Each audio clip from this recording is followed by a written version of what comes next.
কবিতাটিৰ শিৰোনামা বৃদ্ধাশ্ৰম। বাবাও মই বৃদ্ধাশ্ৰমত ভালে আছোঁ দে। যেতিয়া মোক আশ্ৰমত এৰি আহিছিলি, নিশ্চয় তই মুখাৰণখন লৈ কান্দিছিলি। মনত নপৰেনে তোৰ? ভিক্ষা কৰিবলৈ গ'লে লগত লৈ যোৱা।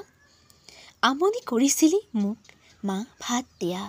ভোকাটোৰ দেহত চৰ মাৰি দিছিলোঁ মই তোক। চাউলৰ মোনাখন লৈ আহিছিলোঁ উৰুকা বজালৈ। মনত নপৰেনে তোৰ? খুজি মাগি পঠিয়াইছিলোঁ পঢ়াশালীলৈ। নামি আহিল ঘোৰ অমানিশা শিক্ষাৰ্থী জীৱনলৈ। ঘোৰ দৰিদ্ৰতাই হাৰ মানিলে, সময়ৰ কঠিন আহ্বানে হাঁহি বিৰিঙালে। ভোকত আতুৰ হ'ব নলগা হ'ল, বেজাৰ ভাগৰ সমূলি নোহোৱা হ'ল। মনত নপৰেনে তোৰ? যৌৱনৰ ৰূপলীলাই অন্ধ কৰি পেলালে, কত অনিদ্ৰা উজাগৰে দিন গ'ল। বৃদ্ধাশ্ৰম মোৰ লগৰী হ'ল, তোমাৰ যন্ত্ৰণাত চকুল সৰে, তোমাৰ মনত নপৰেনে? মোৰ 2 স্তন চুপি লোৱা সোৱাদৰ ৰুম। বাবা মনত নপৰেনে তোৰ?